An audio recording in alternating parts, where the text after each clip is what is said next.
हाँ, हमने अब हेवनली एनर्जी देखी थी।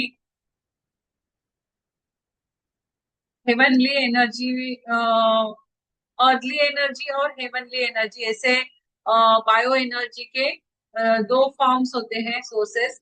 मेरी आवाज आ रही है आप सबको? हाँ, आ रही है। हाँ, हाँ। हेवनली एनर्जी जो है, टू टाइप्स ऑफ सोर्सेस होते हैं बायो एनर्जी के, अर्ली एनर्जी और हेवनली एनर्जी। हमने ये देखा था। इसमें circadian rhythm, organ clock, seasons and day and night cycle, ये जो है ये हेवनली एनर्जी इस फॉर्म में आप हमें मिलती है। और अर्ली एनर्जी जो है वो हम जो फूड खाते हैं, वाटर और एयर, इससे जो मिलती है वो अर्थली एनर्जी, यानी कि अर्थ से, एटमॉस्फियर से, ब्रह्मांड से जो मिलती है। एटमॉस्फियर में जो जो कुछ भी अर्थ से मिल रहा है, या एटमॉस्फियर से मिल रहा है, वो अर्थली एनर्जी है। और हेवनली यानी कि जो कॉस्मोस से आ रही है, यानी कि सन, मून, प्लैनेट, सीजन्स, इससे जो मिल रही है वो हेवनली एनर्जी है। तो ये हमने देखा था। और ये ऑर्गन क्लॉक आप सबको अच्छी तरह से पता है। अभी हम आगे बढ़ते हैं। डिस्ट्रक्टिव कंट्रोल साइकिल भी हमने देखे। थ्री टाइप्स ऑफ डिसीजेस हमने देखे: acute hyper disease, chronic hyper disease और सब एक्यूट डिसीजेस। अभी ये जो डिसीजेस है, ये डिसीजेस अगर हमें इनको निकालना है या डिसीज फ्री होना है, तो हमें क्या करना है? हमने अब तक ये सीखा है कि हम जो बने हैं, हम 5 एलिमेंट से बने हुए हैं।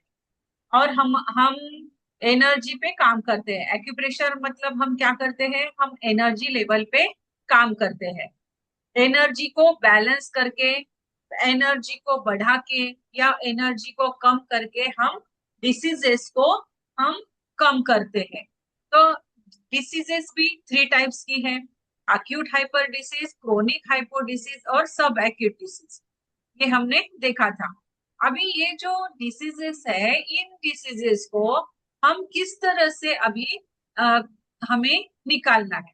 एक तो हम पॉइंट्स को सिलेक्ट करेंगे, या फिर हम पॉइंट, जो भी पॉइंट्स है उनको हम टोनिफिकेशन करेंगे। तो हम अभी ये देखते हैं।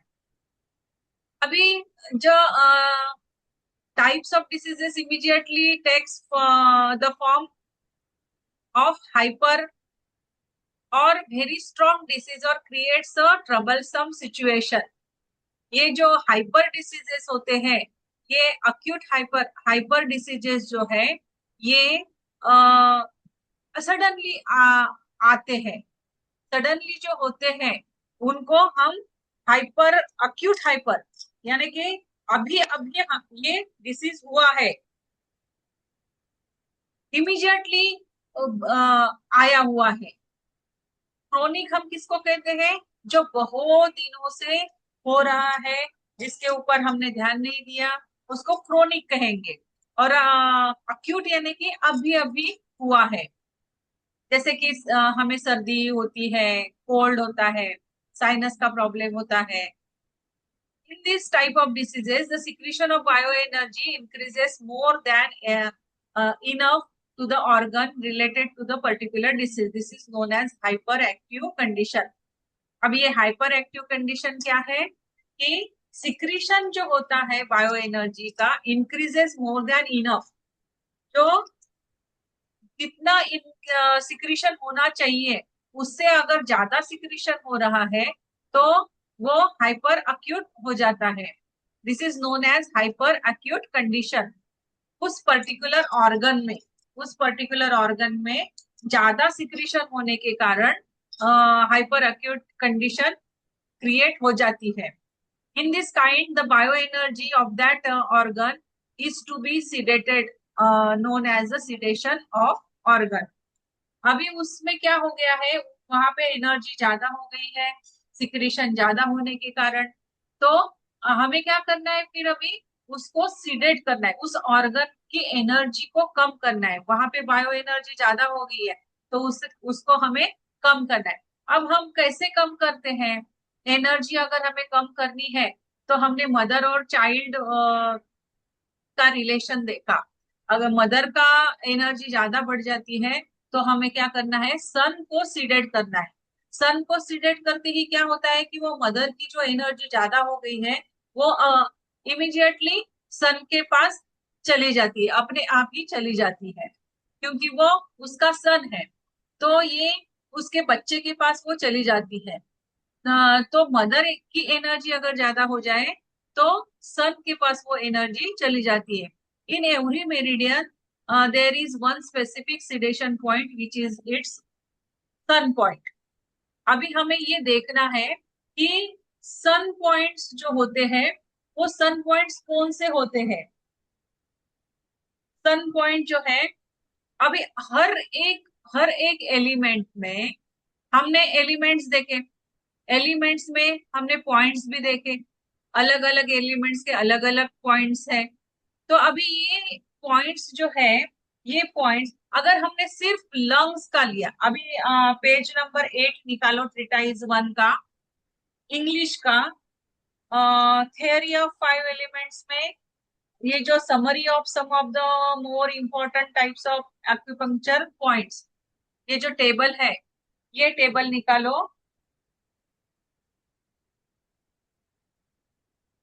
क्रिएटिव साइकिल के पहले, जनरेटिव साइकिल के पहले ये टेबल दिया हुआ है, वो टेबल निकालो। Page number 10। पेज नंबर 8 है इंग्लिश का, पेज नंबर 8 है इंग्लिश का।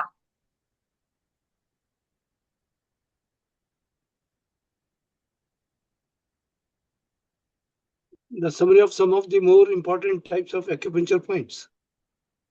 Summary of some of the more important types of acupuncture. Yeah.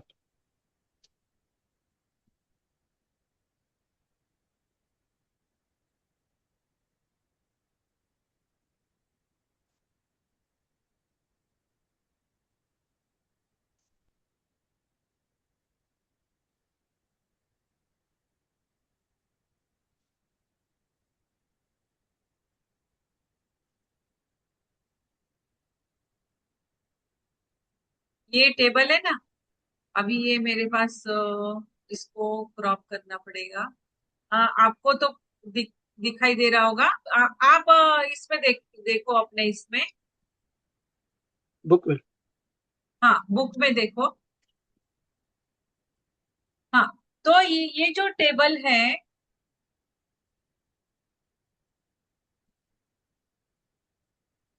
हाँ, अब आप बुक में देखो। हाँ, अभी मेरा टाइम चला जाएगा इसको ये करते बैठूंगी तो। लंग्स, अभी यहाँ पे लंग्स है, सबसे पहले लंग्स है। लंग्स का उड पॉइंट, उड, वात, वात, को क्या बोलते? हाँ,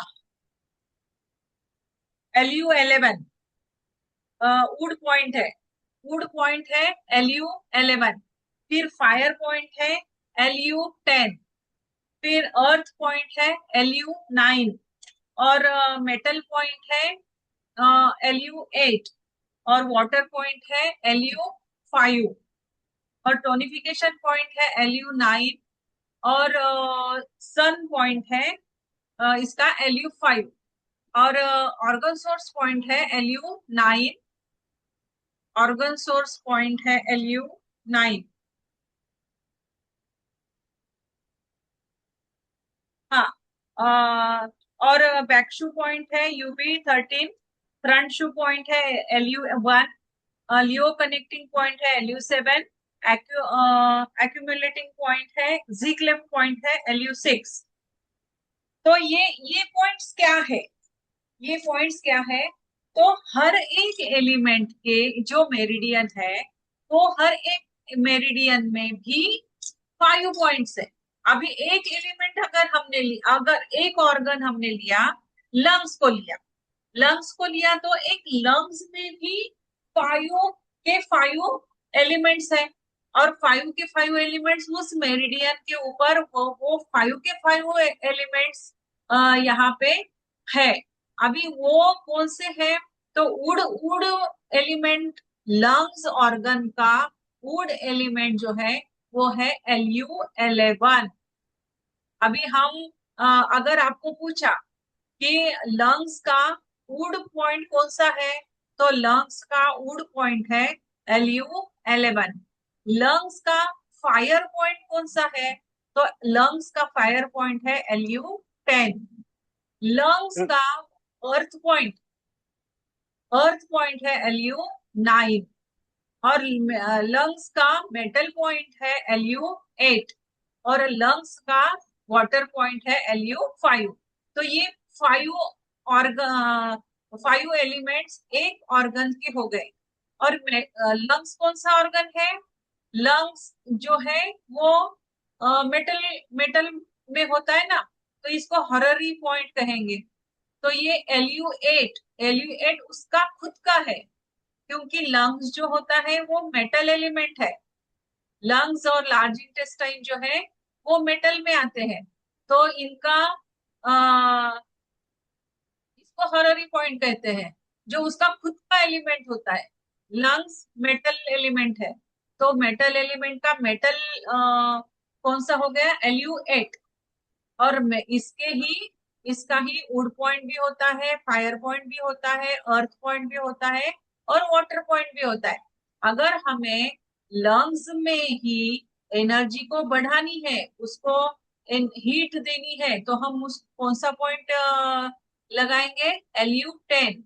अगर लंग्स में हमें ठंडक देनी है, हीट ज्यादा बढ़ गई है, वाटर पॉइंट बन इंक्रीज करना है, तो हम Lu5 को टोनिफिकेशन करेंगे। तो इस तरह से हमें उसको कंट्रोल करना है। तो ये जो पॉइंट्स है, इसी इसी एलिमेंट के आधार पर हम उसको कंट्रोल करेंगे। तो उसका ये वुड पॉइंट है, ये फायर पॉइंट है, ये अर्थ पॉइंट है, ये मेटल पॉइंट है, और ये Lu5 वाटर पॉइंट है। अभी टोनिफिकेशन कौन सा होता है? उसका मदर पॉइंट जो होता है। अभी लंग्स के पहले कौन सा आता है? वो लीवर आता है ना? तो अर्थ आता है। तो अर्थ यानी कि वो उसकी मदर हो गई, वो उसकी मदर हो गई। तो मदर का पॉइंट कौन सा है? Lu9। Lu9 उसका मदर पॉइंट हो गया। तो इसलिए टोनिफिकेशन पॉइंट कौन सा हो गया? Lu9। अभी इसका सन पॉइंट कौन सा हो गया? सन पॉइंट Lu के आगे Lu5। ये सिडेशन पॉइंट हो गया, ये हो गया सिटेशन पॉइंट। तो यहाँ पे दिए हुए हैं मदर पॉइंट और सन पॉइंट, ये सभी ऑर्गन्स के दिए हुए हैं। अभी ये जैसे मैंने अभी लंग्स के आपको बताए, उसी तरह से स्प्लीन का भी है। स्प्लीन का वुड पॉइंट है Sp1। स्प्लीन का फायर पॉइंट है Sp2। स्प्लीन का अर्थ पॉइंट है Sp3। स्प्लीन का मेटल पॉइंट है Sp5। स्प्लीन का वाटर पॉइंट है Sp9। अभी इसका मदर जो है वो फायर है। स्प्लीन की मदर जो है वो फायर है, फायर एलिमेंट है। तो इसका टोनिफिकेशन पॉइंट कौन सा होगा? Sp2। अभी ये सन पॉइंट होगा Sp5। तो ये जो टेबल है, ये टेबल का इस्तेमाल हमें करना है। इसकी जेरोक्स निकालनी है। इसकी जेरोक्स निकाल के इसको लैमिनेट करके अपने टेबल के ऊपर रखना है। अगर आपको किसी ऑर्गन में एनर्जी ज्यादा बढ़ गई है, तो हम उसके सन पॉइंट को सिलेक्ट करेंगे। अगर उसकी ऑर्गन की एनर्जी कम हो गई है, तो उसके मदर पॉइंट को हम टोनिफिकेशन करेंगे P9। अगर ये पेरिकार्डियम है, पेरिकार्डियम की एनर्जी कम हो गई है, तो हम क्या करेंगे? उसका जो मदर पॉइंट है P9, उसको हम टोनिफिकेशन करेंगे। अगर पेरिकार्डियम की एनर्जी ज्यादा हो गई है, तो हम क्या करेंगे? उसका जो सन पॉइंट है, उस सन पॉइंट को हम सिलेक्ट करेंगे। तो इस तरह से हमें ये सभी ऑर्गन्स के ये जो पॉइंट्स है और एलिमेंट के पॉइंट्स है, उन पॉइंट्स का इस्तेमाल हमें ट्रीटमेंट में करना है। तो ये हम आगे देखेंगे कि बाकी जो पॉइंट्स है उसको हम आगे देखते हैं। तो अभी यहाँ पे sedation point hyper active condition जब हो जाती है, जो कि बायो एनर्जी ज्यादा सिक्रीशन के कारण, secretion of bio energy increases more than enough, जितना की एनर्जी सिक्रिट होना चाहिए था उससे ज्यादा सिक्रिट हो गया है, तो उसके कारण जो डिसीज आते हैं उस डिसीज को हम हाइपर एक्टिव कंडीशन कहते हैं। जो हाइपर एक्टिव कंडीशन उस ऑर्गन की, पर्टिकुलर उस ऑर्गन की, अ, अब अगर स्प्लीन में हाइपर एक्टिव कंडीशन हो गई है स्प्लीन की, तो मेटाबॉलिज्म पर इफेक्ट होगा। तो ये हाइपर एक्टिव कंडीशन को अगर हमें कम करना है, तो उस ऑर्गन के सन पॉइंट को हम सिलेक्ट करेंगे। तो ये फॉर्मूला याद रखना है। हाँ, treatment of this son point related to that meridian transfers energy to son organ. अगर हम सन पॉइंट से रिलेटेड उस मेरिडियन में ट्रीट करते हैं, तो वो ट्रांसफर हो जाती है मदर से सन में, एनर्जी ट्रांसफर हो जाती है। In this way the excess energy gets control. जो एक्सेस हो गई थी एनर्जी, वो कंट्रोल हो जाती है। तो ये सब यहाँ पे सब balancing point, tonification point, sedation point, ये जो टेबल है, ये टेबल आगे दिया हुआ है पेज नंबर 10 पे। Page number Yes. 10 पे, पेज नंबर 10 पे balancing points and tonification points and sedation points यहाँ पे दिए हुए हैं। अभी लार्ज इंटेस्टाइन में, अगर किसी के लार्ज इंटेस्टाइन में या स्मॉल इंटेस्टाइन में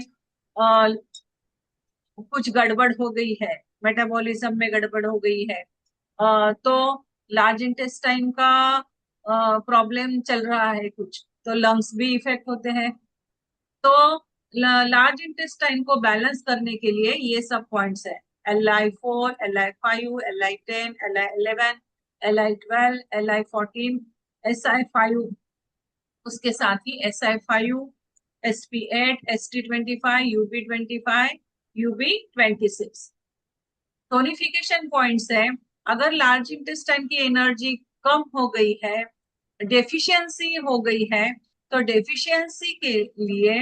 डेफिशिएंसी के लिए क्या करेंगे हम, उसकी एनर्जी बढ़ाने के लिए टोनिफिकेशन पॉइंट्स ये है, LI4, LI10, LI11, ST35, ST36, ST42, UB21, UB25।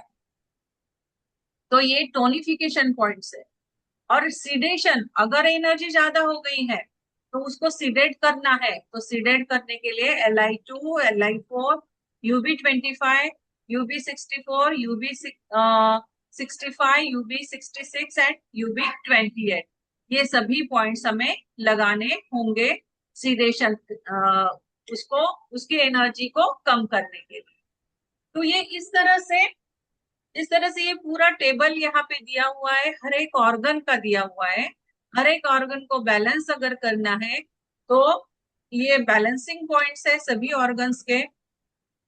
ये है लंग्स के, लार्ज इंटेस्टाइन के, स्प्लीन के, stomach, heart, small intestine, kidney, urinary bladder, pericardium, triple warmer का बैलेंसिंग, टोनिफिकेशन और सिडेशन पॉइंट्स। लीवर, लीवर के ये बैलेंसिंग पॉइंट्स है, ये टोनिफिकेशन पॉइंट्स है, और ये सिडेशन पॉइंट्स है। तो इस, हाँ, हाँ बोलिए सर। सर ये सिंगल पॉइंट से नहीं हो जाएंगे कंट्रोल? हाँ, सिंगल पॉइंट से व्हाई भी हो कांट यू जाता यूज द है। Single point? सिंगल पॉइंट, सन पॉइंट अगर हम लगाते हैं, सिंगल पॉइंट से भी हो हम्म। जाता है। लेकिन अगर कुछ क्रोनिक है, या कुछ प्रॉब्लम, ज्यादा प्रॉब्लम है, तो हम ये पॉइंट्स का इस्तेमाल करेंगे। अगर आपको एनर्जी को कम करना है, तो सिर्फ उसके सन पॉइंट, एक अकेला सन पॉइंट भी लगा देंगे, तो वो हो सकता है। लेकिन तो आप बैलेंसिंग पॉइंट कब लगाएंगे? बैलेंसिंग पॉइंट, या अगर एनर्जी गड़बड़ हो गई है, तो हम क्या करेंगे, उसको बैलेंस करेंगे। मतलब ये थोड़ा सा क्रोनिक स्टेजेस जब हो जाती है, अभी अभी मेटल में कौन सा आता है, लंग्स और लार्ज इंटेस्टाइन। लंग्स और लार्ज इंटेस्टाइन, हम्म, अगर आपका लार्ज इंटेस्टाइन में गड़बड़ चल रही है तो इसका इफेक्ट लंग्स के ऊपर होता है। तो लंग्स भी वीक हो जाते तो हैं, लार्ज इंटेस्टाइन भी वीक हो जाती है। तो इसका इफेक्ट फिर पूरा यहाँ पे जो सोक हो रहा है, जो एनर्जी मिल रही है उसको, लार्ज इंटेस्टाइन को, वो जो वाटर एब्सॉर्ब करता है लार्ज इंटेस्टाइन, और ये क्या करता है, ये वेट रखता है ना, ड्राइनेस। अगर इसको हाइपर हो जाए तो ड्राइनेस आ जाता है, पूरे शरीर में ड्राइनेस आ जाता है। लंग्स का काम है वेट रखना, और ये लार्ज इंटेस्टाइन क्या करता है, वाटर सब सोक कर लेता है। स्मॉल इंटेस्टाइन में क्या होता है, स्मॉल इंटेस्टाइन में स्टमक, सबसे पहले स्टमक में मेटाबॉलिज्म होता है। मेटाबॉलिज्म हो जाने के बाद वो फूड को आगे डाल देता है। फिर स्मॉल इंटेस्टाइन क्या करता है, वो जो न्यूट्रिएंट्स उसमें है वो सब एब्सॉर्ब कर लेता है। एब्सॉर्ब करने के बाद उससे ब्लड बनता है, और ब्लड बनने के बाद फिर आगे जो भी बचा है, जो स्मॉल इंटेस्टाइन ने एब्सॉर्ब कर लिया है, वो आगे जाता है, वो लार्ज इंटेस्टाइन में जाता है। अब लार्ज इंटेस्टाइन में क्या हो रहा है कि जो भी बाकी बचा है, जो स्मॉल इंटेस्टाइन ने एब्सॉर्ब कर लिया, उससे भी जो बाकी बचा है, जो लिक्विड मटेरियल है, वो लार्ज इंटेस्टाइन एब्सॉर्ब करता है। फिर ये लार्ज इंटेस्टाइन लंग्स को प्रोवाइड करता है। अगर लंग्स को वो नहीं मिला तो क्या होता है, ड्राइनेस आ जाता है। तो ये दोनों जो है, ये दोनों एक दूसरे से रिलेटेड होते हैं। वैसे ही स्प्लीन एंड स्टमक, ये दोनों एक दूसरे से रिलेटेड होते हैं। अगर ये वीक हो गया तो दूसरा भी वीक हो जाता है। अगर ये भी वीक हो गया तो फिर दूसरे ऑर्गन्स पर भी इफेक्ट हो जाता है। तो ऐसे कंडीशन में जब ज्यादा आपके शरीर में कुछ घटित हुआ है, क्रोनिक हो गया है, तो हम उन ऑर्गन्स को कंट्रोल करने के लिए, इन ऑर्गन्स को एनर्जी को, इन ऑर्गन्स की एनर्जी को कंट्रोल करने के लिए फिर हमें ये सब पॉइंट्स जो होते हैं, ये सब पॉइंट्स हमें लगाने होते हैं। सिर्फ एक अ, सिर्फ लार्ज इंटेस्टाइन का डिफिशियंसी है या हाइपर हो गया है, तो सिर्फ लार्ज इंटेस्टाइन के पॉइंट्स लगाने से नहीं होगा, इसका रिलेशन दूसरे ऑर्गन से भी है ना। तो उसके साथ हम लार्ज इंटेस्टाइन के साथ हम स्मॉल इंटेस्टाइन को भी लगाएंगे, स्प्लीन को भी लगाएंगे, स्टमक को भी लगाएंगे, यूरिनरी ब्लैडर को भी लगाएंगे। तो इस तरह से हम सभी ऑर्गन्स के पॉइंट्स को लगा के उसको बैलेंस करेंगे। आ गया समझ में अभी? तो ये क्योंकि ये कोई भी एक अकेला काम नहीं करता है, सब मिलके काम कर रहे हैं हमारे शरीर में, सब एक दूसरे से रिलेटेड है।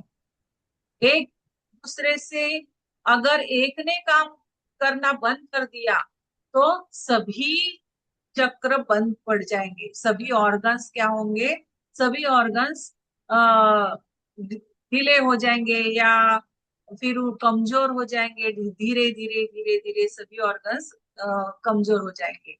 तो ये एक एकला चलो रे ऐसे नहीं होता है ना, सबके साथ मिलके चलना होता है। तो ये सबके साथ मिलके चलते हैं, तभी हमारा शरीर का चक्र जो है वो अच्छी तरह से चलता है, बैलेंस होता है। तो हमें अगर कोई किसी के में गड़बड़ हो गई है तो हमें उन सब मिलके उसको बैलेंस करते हैं, सब मिलके उसको बैलेंस करते हैं। तो इस तरह से अभी ये जो पॉइंट्स है, अभी आपका जो क्वेश्चन है, तो ये एसपी, अभी ये टेबल देखो जो पेज नंबर 8 पे है, पेज नंबर 8 पे है। अभी हम देखते हैं स्प्लीन को। स्प्लीन का बैलेंसिंग पॉइंट्स क्या क्या है। स्प्लीन वन क्या है, ये वुड पॉइंट है। स्प्लीन वन क्या है, ये वुड पॉइंट है। sp3 क्या है, अर्थ पॉइंट है। sp4 क्या है, sp4 जो है ये लियो कनेक्टिंग पॉइंट है, जो कि सबको जोड़ता है, ये लियो कनेक्टिंग पॉइंट है। फिर sp9 क्या है, sp9 जो है वो वाटर पॉइंट है। sp9 ये वाटर पॉइंट है। sp10 क्या है? sp10 नहीं है ये, ऐसे ही लिया हुआ है sp10। Lu1, अभी Lu1 यहाँ पे लिया है। Lu1 जो है वो फ्रंट शू पॉइंट है, क्योंकि ये स्प्लीन के पास आता है, इसलिए इसको ये फ्रंट शू पॉइंट है लंग्स का। तो इसलिए ये लंग्स Lu1 लिया हुआ है। लीवर 13 लिया हुआ है। लीवर 13 क्या है? लीवर 13,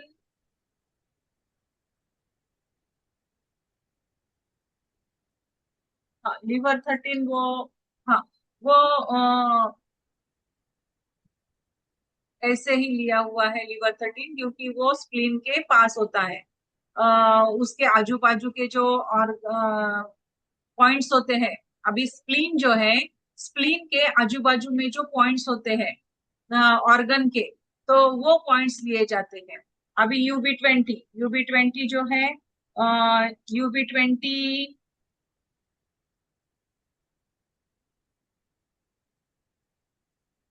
वो भी उसके पास वाला पॉइंट है। यूबी20, यूबी21। तो ये इस तरह से उसके आजू बाजू में जो पॉइंट्स होते हैं, उस पॉइंट से उसको बैलेंस किया जाता है। इस तरह से सभी ऑर्गन्स के पॉइंट्स लेके उस ऑर्गन को ट्रीट किया जाता है। उसके आजू बाजू में जो अभी ये ऑर्गन है, हार्ट है। हार्ट के यहाँ से जो भी मेरिडियन जा रही है, उस मेरिडियन के पीछे के साइड भी, सामने के साइड भी जो भी पॉइंट्स वहां पे आएंगे, अभी हार्ट के पीछे आता है यूबी15, यूबी14, लीवर 8। तो ये उसके पास वाले जो भी सब पॉइंट्स होते हैं, वो भी लिए जाते हैं। इस तरह से ये पॉइंट्स बैलेंस करने के लिए लिए जाते हैं। पॉइंट्स ऑफ सीडेशन, लंग्स का वाटर पॉइंट है। अभी ये जो मदर हमने देखा, मदर चाइल्ड, तो ये लंग्स का वाटर पॉइंट जो है Lu5। लार्ज इंटेस्टाइन का वाटर पॉइंट जो है Li2, ये सन पॉइंट है। तो ये सन पॉइंट को क्या करेंगे? सीडेट करेंगे। वैसे ही स्टमक का सन पॉइंट है मेटल, तो मेटल का St45, स्टमक का St45 सीडेट करेंगे। स्प्लीन का Sp5, ये सन पॉइंट है स्प्लीन का, इससे सीडेट करेंगे। हार्ट को हमें सीडेट करना है, तो H7 लेंगे। तो इस तरह से सब सब ऑर्गन्स के सन पॉइंट्स लिए जाते हैं सीडेशन के लिए। तो ये सीडेशन पॉइंट्स है। क्रोनिक हाइपोडिसिस, अभी in chronic diseases, energy in the related organ gets deficient than required. This is known as the hypoactive condition. Hypoactive, वो हाइपर था, अभी ये हाइपोएक्टिव है। Energy in the related organ gets deficient than required, ये कम हो गया। Hyper यानी के बढ़ना, और हाइपो यानी के कम हो जाना। तो यहाँ पे एनर्जी जितनी होनी चाहिए उससे कम हो गई है। जो बैलेंस डाटा होता है उससे भी कम हो गया है, तो उसको क्या क्या कहेंगे हम? Hypo active. हाइपो एक्टिव, कम हो गया है। This is known as the hypo active. In this the bio energy is to be increased in that organ, which is termed as tonification organ of that organ.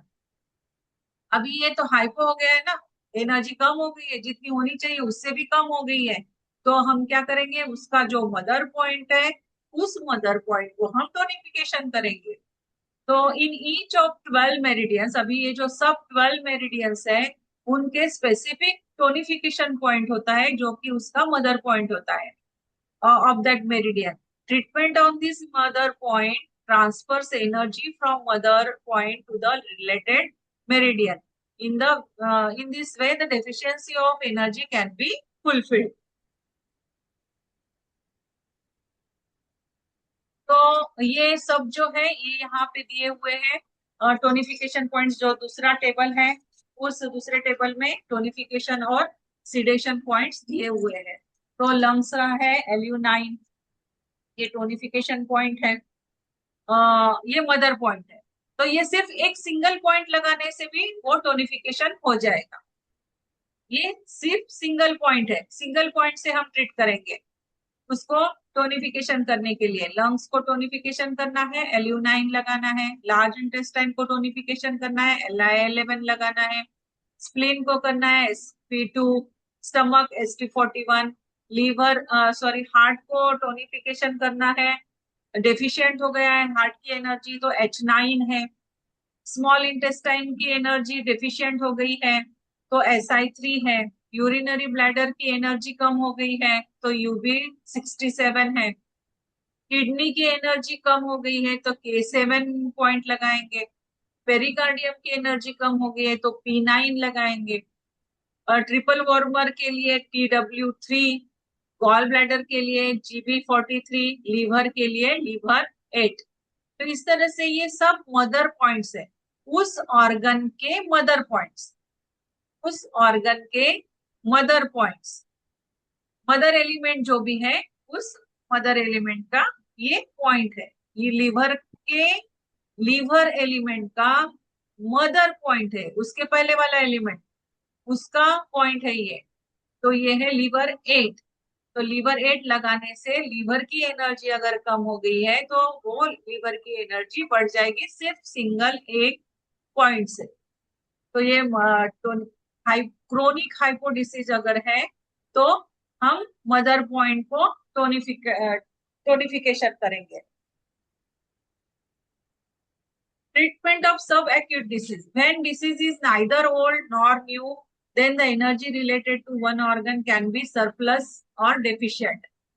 अगर ऐसा disease है जो कि नया भी नहीं है और पुराना भी नहीं है, तो ऐसे ऑर्गन का जो एनर्जी है ना डेफिशिएंट है ना कुछ कम है। In this way the condition tonification और sedation is to be done accordingly. तो वहां पे देखना है कि उसकी एनर्जी कम हो गई है या एनर्जी बढ़ गई है। तो फिर हम उसको टोनिफिकेशन करके या सिडेशन करके उस ऑर्गन को हम कंट्रोल में ला सकते हैं। if टोनिफिकेशन करना है or sedation of that organ can be done by different ways according to the need. One or more than one method of tonification or sedation is to be used. अभी हमने एक method देखी है tonification करने की और sedation करने की, जो कि मदर उस ऑर्गन का मदर पॉइंट या उस ऑर्गन का सन पॉइंट को हम टोनिफिकेशन या सिडेशन करके हम उसकी एनर्जी को कम या ज्यादा कर सकते हैं। ये एक प्रकार हमने देखा है। ऐसे और भी प्रकार है जिससे हम टोनिफिकेशन या सिडेशन कर सकते हैं। Study of indication of given in the 5 element chart helps to diagnose the disease organs, patients age. अभी ये जो 5 एलिमेंट चार्ट आपने देखा, जो कि ये 2 चार्ट हमने देखे, तो इसमें टोनिफिकेशन और सिडेशन और बैलेंसिंग पॉइंट्स बताए गए हैं। तो ये जो कैसे करना है, तो पेशेंट का एज देख के, स्पीच देख के, टेस्ट देख के, colour are the source of diagnose diseases. उसको देखना है, उसके हिसाब से आपको ये काम करना है। Example in case of renal failure, अभी यहाँ पे एक एग्जाम्पल दिया है कि अगर किसी का रीनल फेल्यूर हो गया है in which the functionality of kidney goes down, treatment on the balancing points of kidney and urinary bladder gives immense relief. In the same manner, tonification and sedation and balancing points of different organs can be used for the treatment of purposes. तो ये जो chart दिया हुआ है, ये chart से हम ले सकते हैं। अभी रीनल फेल्यूर हो गया है तो इसका मतलब क्या है? रीनल फेल्यूर हुआ है इसका मतलब कि किडनी की एनर्जी जो है, ये किडनी की एनर्जी कम हो गई है। तो किडनी की एनर्जी बढ़ाने के लिए, और यूरिनरी ब्लैडर, अभी किडनी के साथ यूरिनरी ब्लैडर भी है, वो दोनों पेयर्ड ऑर्गन्स है। तो ये दोनों की एनर्जी को हमें क्या करना होगा, बैलेंस करना होगा। तो इसके बैलेंसिंग पॉइंट्स हमें लगाने होंगे, किडनी सेंस का पॉइंट लगाना होगा। तो ये टोनिफिकेशन और सिडेशन के पॉइंट्स हम लगा सकते हैं। तो ये चार्ट का हमें यूज करना है। Summary of the more than acupuncture points, types of points left side in lungs LU11। अच्छा, यही चार्ट है वो, ये चार्ट का ही है। हम्म, ये चार्ट में LU11 सबसे पहले दिया हुआ है, जो कि वुड पॉइंट है। SP1 है, हार्ट H9 है, K1 है, पेरिकार्डियम 9 है, और लिवर 1 है। ये हीट कंडीशंस अक्यूट डिसीजेस में यॉन स्प्रिंग पॉइंट्स है, ये वुड पॉइंट्स है। ये सब जो है ये वुड पॉइंट्स है। तो ये लंग्स का LU11, स्प्लीन का SP1, हार्ट का H9, किडनी का K1, पेरिकार्डियम का P9, और लीवर का 1। हीट कंडीशंस में, अक्यूट डिसीजेस में ये पॉइंट्स हमें यूज करनी है। इसको यॉन स्प्रिंग पॉइंट्स भी कहते हैं। फिर फायर यंग स्प्रिंग पॉइंट्स कौन से हैं, LU10। अब ये फायर पॉइंट्स है, ये हीट कंडीशन में, अक्यूट डिसीजेस में इनको लगाना है। फायर पॉइंट है ये, फीवर, एक्सेस हीट अगर हो जाए तो उसको कम करने के लिए लंग्स LU10, स्प्लीन का SP2, heart H8, kidney K2, pericardium का P8, और लीवर का लिवर 2। कब करना है इसका इस्तेमाल हमें, फीवर अगर हॉट हो जाए, फायर